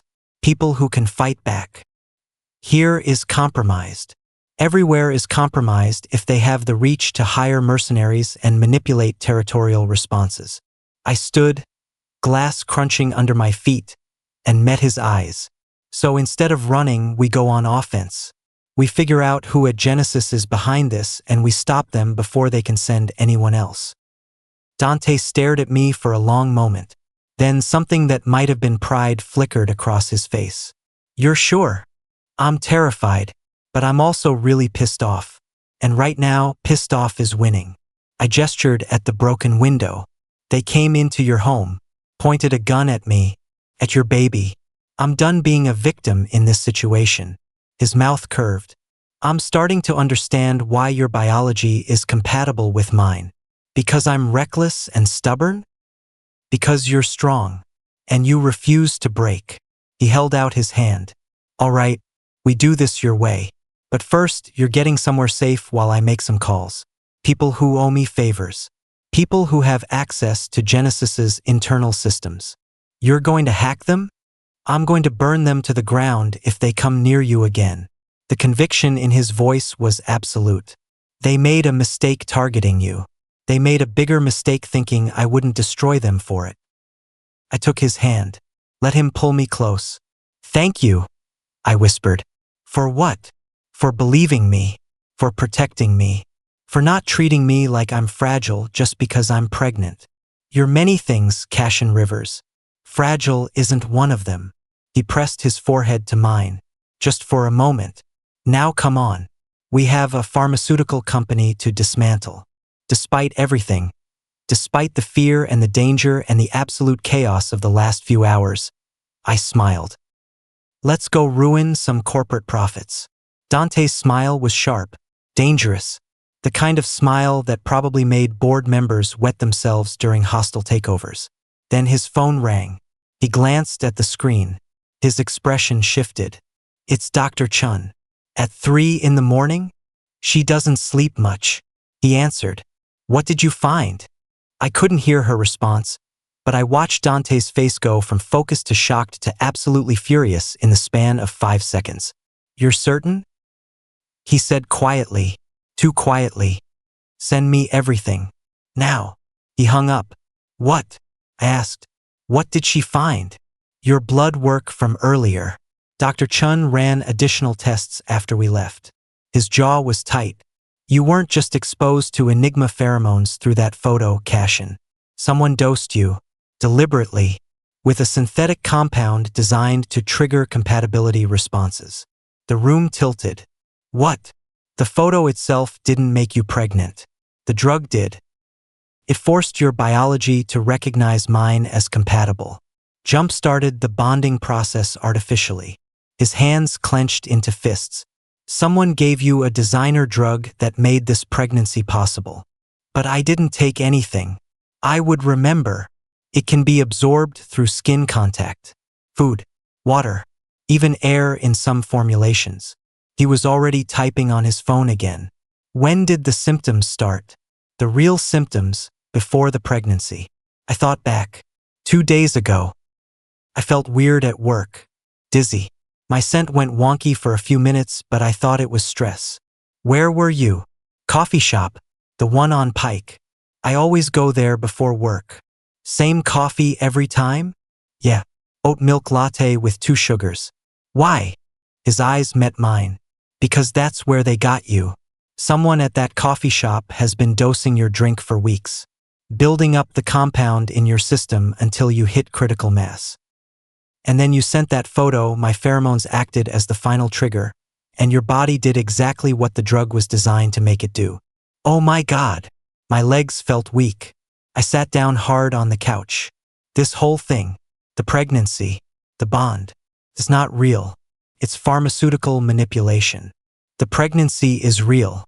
The bond is real.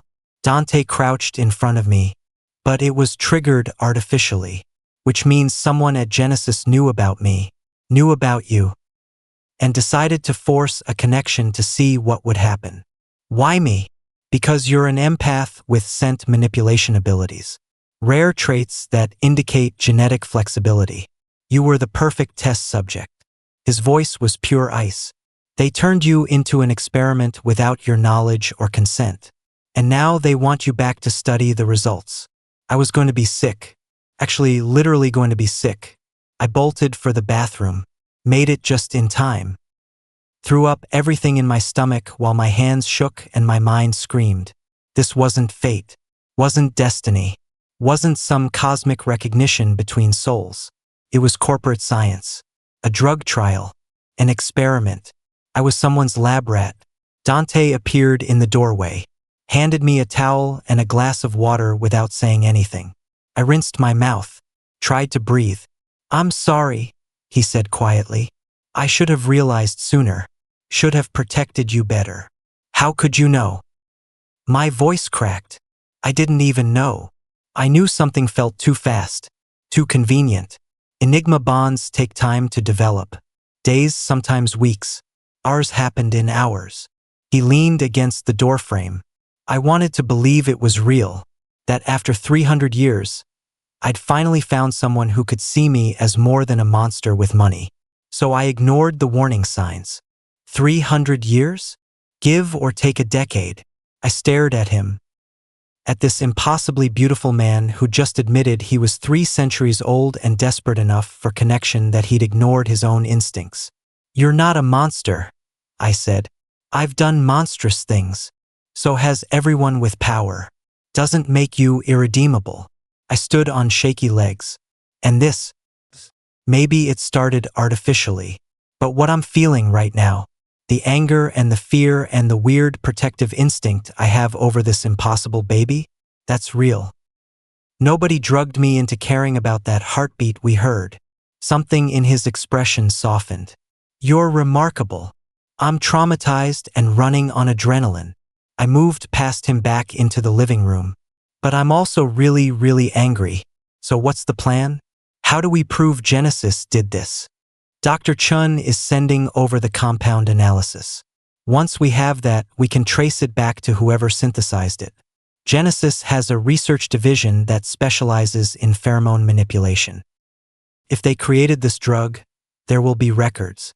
And if they destroyed the records, then we find the researcher who created it and make them talk. His phone buzzed. He glanced at it. Marcus found something. The man from the bar who manipulated those alphas? He's a Genesis employee. Low-level lab tech named David Park. Where is he now? Marcus has him in a holding location, waiting for my call. Dante's eyes locked on mine. I need to go talk to him. And you need to stay here where it's safe. Absolutely not. Cashin. That guy helped dose me, helped turn me into an experiment.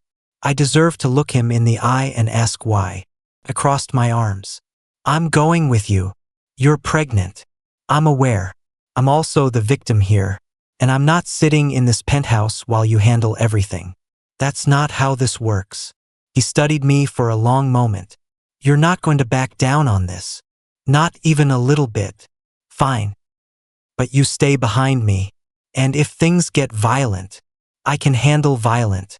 I have empathic abilities, remember? I can make people feel things they don't want to feel. I grabbed my jacket from where I'd left it draped over a chair. Let's go have a conversation with David Park. Marcus drove us to a warehouse in Soto. Industrial, isolated, the kind of place where screaming wouldn't attract attention. Comforting. We got out of the car. The air smelled like salt water and rust. Dante's hand found mine automatically. Last chance to change your mind, he said. Not happening. We walked inside. The warehouse was mostly empty except for a single chair in the middle of the space. And tied to that chair, looking significantly less confident than he probably had a few hours ago, was a young man in his late 20s. Asian, terrified, bleeding from a split lip. David Park. Two of Marcus's. People stood nearby, silent, intimidating. David's eyes went wide when he saw me. Oh God, you're him. The alpha. Yeah. I walked closer, feeling his fear spike with every step. I'm the alpha you helped drug. The one you turned into an experiment. Hi. I wasn't trying to hurt you. Really? Because forcing someone's biology to change without their consent feels pretty hurtful to me. I crouched in front of him. Let him see my eyes, which according to Dante were still ringed with gold. Who told you to do it? Who at Genesis gave the order? I can't. They'll kill me. We'll kill you, Dante said from behind me.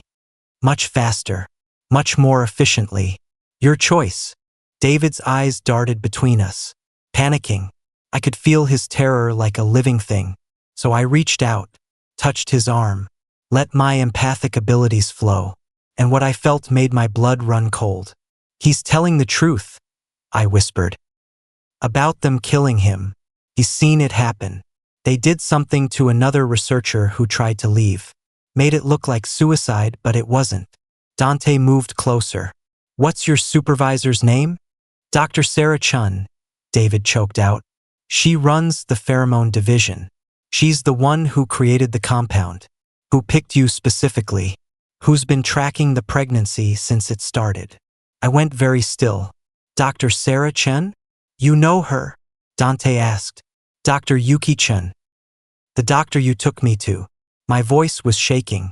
That's her sister. The warehouse went silent. Dante's phone was out immediately, calling. It went to voicemail. Dr. Chun, he said, voice deadly calm. Call me back. Now. He hung up. We stared at each other. She knew, I said. The whole time. She knew exactly what was happening because her sister created it. And she sent us right back here. To wait. Dante's expression went from cold to arctic. Marcus. Get every available person to the penthouse. Now. Sir. It's a trap. We left Cashin's location empty. And Dr. Chun knows exactly where we are. He grabbed my hand, started pulling me toward the door. We need to go. We need to. His phone rang. Unknown number. He answered. Put it on speaker. Hello, Mr. Thorne. A woman's voice. Smooth. Professional. completely unconcerned. I believe you have something that belongs to me.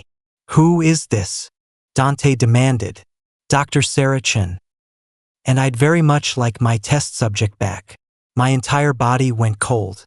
Dante's hand tightened on mine. You're not getting him.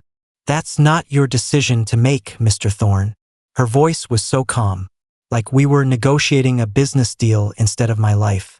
The compound I developed is proprietary Genesis technology, which means any biological results from its use belong to the company, including the fetus Mr. Rivers is carrying. The fetus is a person, I said, finding my voice. Not property. Legally, that's debatable, but I'm not interested in legal arguments. I'm interested in science. And what you're carrying is the most significant breakthrough in reproductive biology in centuries. A pause. I'm prepared to offer compensation, full medical care throughout the pregnancy and after, a generous financial settlement. All I need is access to study the development and delivery. Study. The word tasted like poison. You mean experiment on me? I mean document a historic medical event. You'd be famous, Mr. Rivers, the first alpha to successfully carry an Enigma child to term. Your name would be in textbooks. My name would be on an autopsy report if I let you anywhere near me. I shot back. You drugged me without consent, turned my body into a lab experiment, sent mercenaries to kidnap me. You really think I'm going to voluntarily walk back into that? I think you're going to consider what's best for your child. Her tone sharpened. That pregnancy is progressing at 7 times normal speed. In approximately 10 days, you'll go into labor. And when you do, without proper medical intervention, both you and the baby will die. Painfully, my breath caught. You're lying, Dante said. Am I? Ask my sister. Oh wait, you can't. Because I'm sure she's not answering your calls right now. A soft laugh. Yuki always was too sentimental. I knew the moment she ran those blood tests that she'd figure it out. That's why I had her detained. She's safe, by the way, just unable to interfere. Where is she? Dante's voice was pure threat. Somewhere you won't find her before Mr. Rivers goes into labor, which leaves you with a choice. Papers rustled on her end. Work with me, and I ensure both mother and child survive. Fight me, and I let nature take its course. Either way, I get my data. I'm not a mother, I said flatly. I'm a father, and you're not getting anywhere near my kid. Then you're signing both your death warrants. No emotion, just fact. The birth will be catastrophic. Alpha anatomy isn't designed for it. You'll hemorrhage. The baby will be too large to pass naturally. You'll need surgical intervention from someone who understands Enigma hybrid biology. And right now, I'm the only person in the world with that expertise. Dante pulled me closer. I could feel rage pouring off him in waves. There are other doctors, not with access to my research, not with understanding of the compound's effects on gestational development, not with the surgical protocols I've spent 5 years perfecting. She paused. You have until morning to decide. After that, I stop being reasonable. Dr. Chen's location will be sent to the police, framed as a kidnapping. Your assets will be frozen pending investigation into illegal medical experimentation. And Mr. Rivers will be taken into protective custody, where I have people. The line went dead. Silence filled the warehouse. David Park was staring at us with wide, terrified eyes. She's not bluffing. I've seen the projections. Without intervention, the pregnancy is terminal. Shut up, Marcus said quietly. I'm serious. The compound accelerates cellular development, but it doesn't account for physical limitations. An alpha's body can't safely deliver a baby that size. The birth canal isn't designed for it. He'll need a C-section at minimum, possibly more extensive surgery if there are complications. My hand went to my stomach. Still flat, still normal. But in 10 days, something would be trying to come out of me. Something my body had no natural mechanism to deliver. We'll find another doctor, Dante said. Someone we can trust. In 10 days, while Genesis is actively hunting us.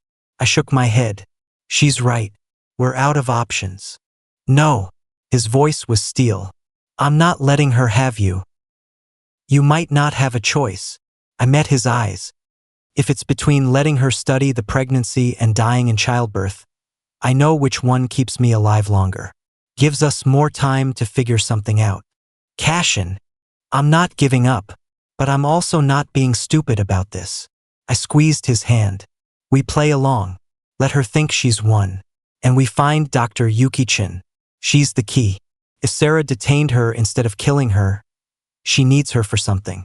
Probably the actual delivery. Which means Yuki's alive and we can find her. Marcus cleared his throat. I can track her phone. If it's still on. Do it. Dante's jaw was tight. And find me everything on Dr. Sarah Chen. Where she lives, where she works, who she talks to. I want to know what she eats for breakfast.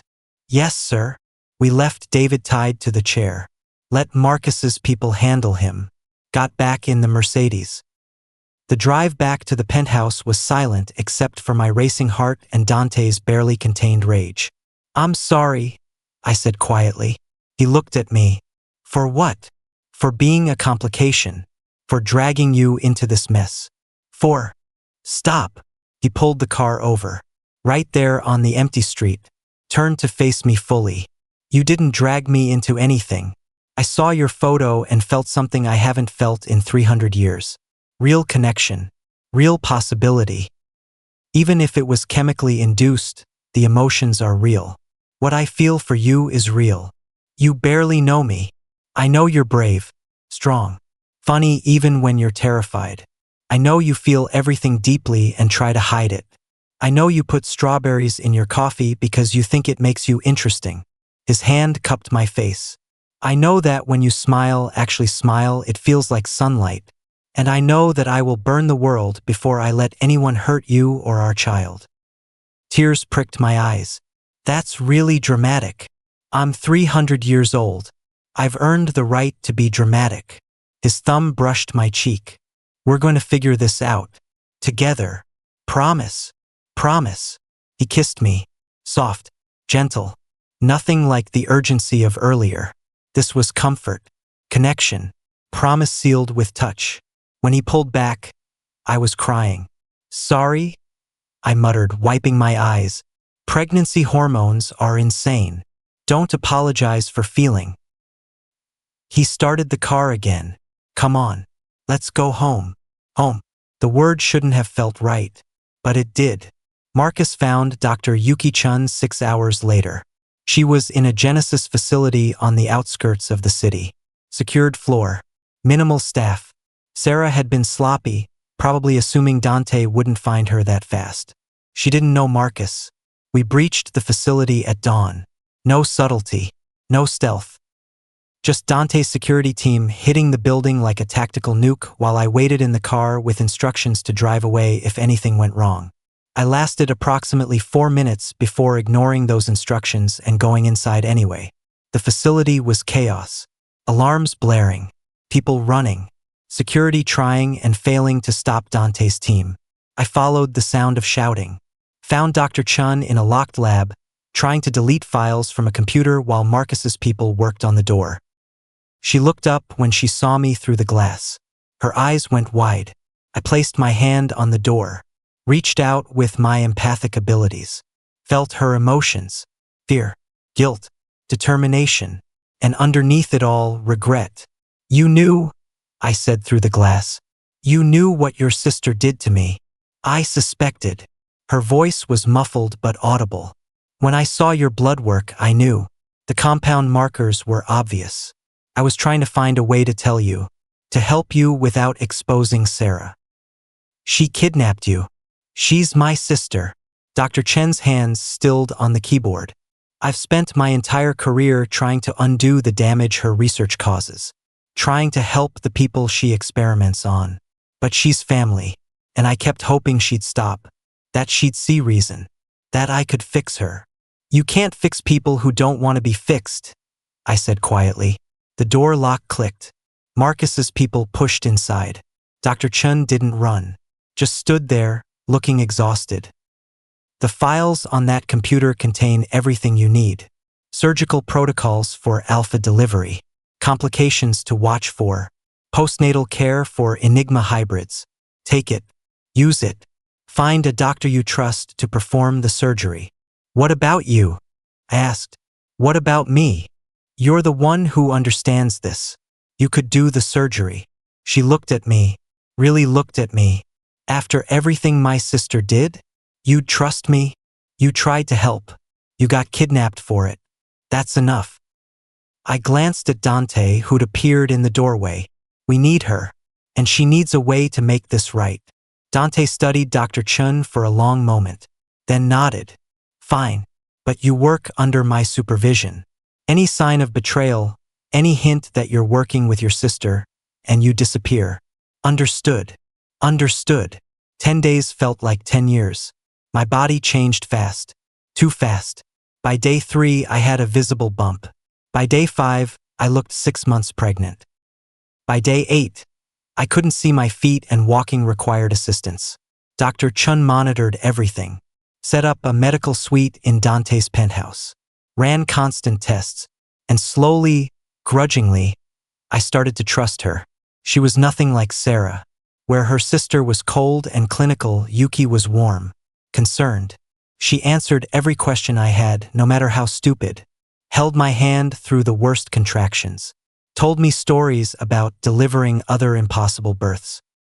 You're going to be fine, she said on day 9, checking my vitals.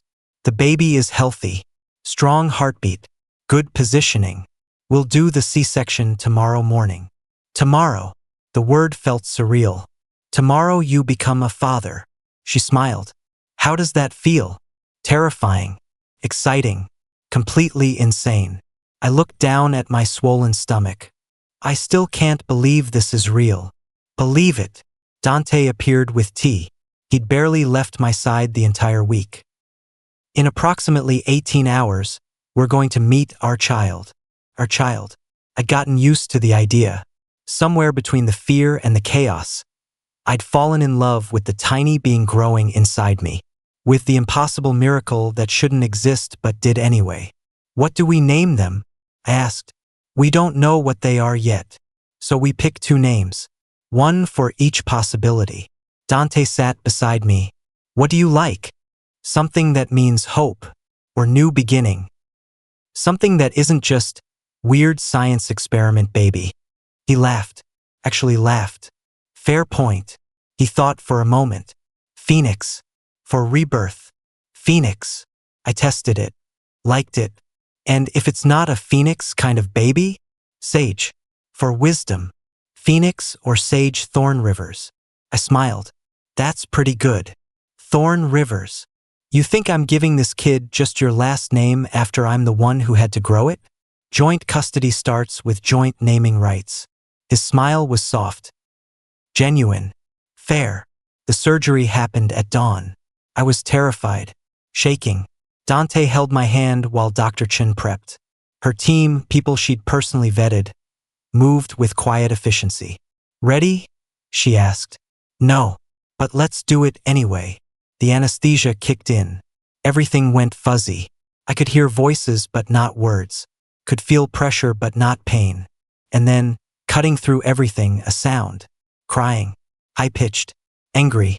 Alive. It's a boy, Dr. Chun said. Congratulations. A boy. We had a son. They cleaned him up. Wrapped him in a blanket. Placed him on my chest. He was perfect. Tiny. Squirming. Face scrunched up in indignation at being born. But perfect. Dark hair like Dante. Eyes that hadn't decided on a color yet. And when I touched his little hand, I felt it. Emotions. So many emotions. Curiosity. Comfort.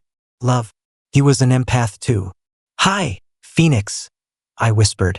Welcome to the world, buddy. Dante leaned over. His eyes were wet. Actually wet. I'd never seen him cry. He's beautiful, he said quietly. He's ours. Yeah.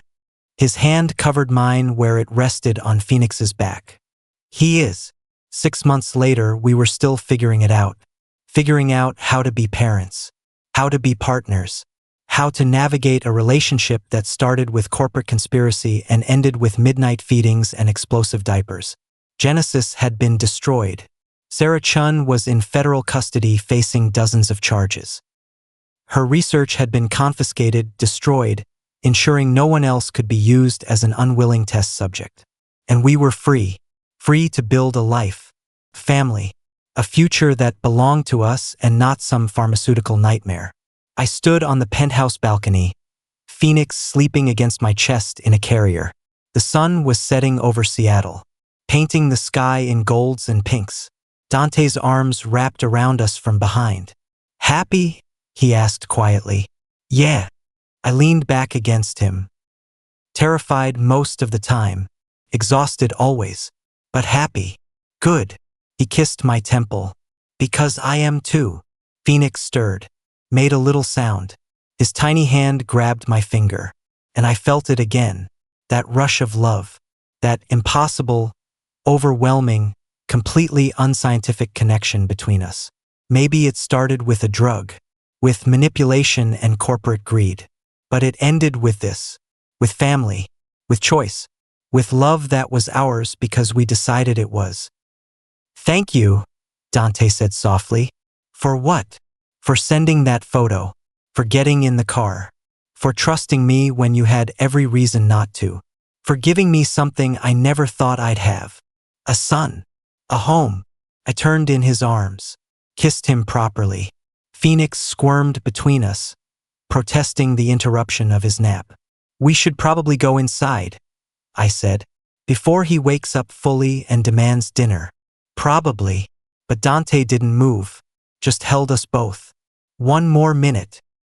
One more minute of peace, of safety, of family. One more minute of everything we'd fought for. And it was perfect. 6 months later, Phoenix had developed 3 new abilities by 6 months. Empathy like mine, scent manipulation, and something entirely new. He could make people feel calm just by looking at them. Not manipulation, just pure, innocent comfort. Dante called him our little miracle. I called him a handful. Julian called him proof that the universe has a sense of humor. But watching him sleep in his crib, dark lashes against chubby cheeks, little fists curled up like he was ready to fight the world, I knew the truth. He was worth every terrifying moment, every impossible choice, every sacrifice, because he wasn't a science experiment. He was our son, and we were his family, the one we'd built from chaos, conspiracy, and one accidentally sent photo. Best mistake I ever made. Thank you for watching this story to the end. From a wrong number text to a family. From impossible to inevitable. From experiment to love story. Drop a heart if this journey destroyed you in the best way, or if you're obsessed with baby Phoenix. And tell me, would you send the photo if you could go back, knowing everything that happened? Would you choose the chaos if it meant finding your person? Thank you for going on this wild ride with Cashin, Dante, and Phoenix. You're the best pack ever.